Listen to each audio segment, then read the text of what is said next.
Entrustment decision-making in practice. CZO accredited programs train professionals in healthcare practice. In these training programs, daily professional activities are carried out using Entrustable Professional Activities, or EPAs. EPAs allow for flexible training programs. An EPA is a unit of practice to be entrusted to a learner and requires knowledge, skills and attitudes that are needed to carry out that professional activity. Students who can independently carry out an EPA are awarded a summative entrustment decision and can then work at supervision level 4.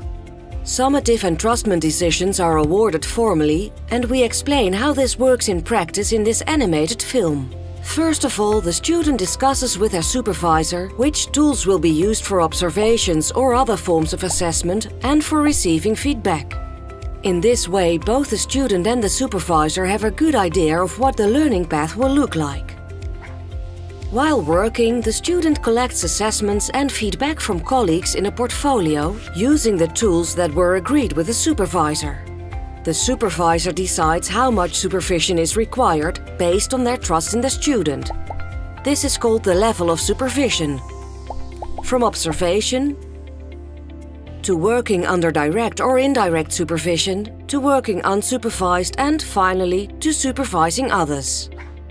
As the student becomes more competent, the supervisors can trust them more and less supervision is required. The student therefore becomes increasingly independent.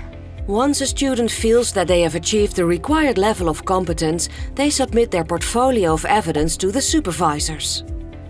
At least 3 supervisors, but preferably a larger group of supervisors, then makes an entrustment decision based on the portfolio, their structured observations and those of their colleagues. The supervisors also base their decision on their daily experiences with the student in the clinical context and their gut feeling. If the student has achieved the required level of competence under distance supervision, and if the supervisors have the required trust in the student, they award the student a summative entrustment decision.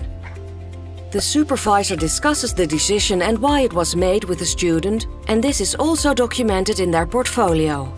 A student who has been awarded a summative entrustment decisions has the knowledge, skills, attitudes and competences required to carry out this professional activity independently.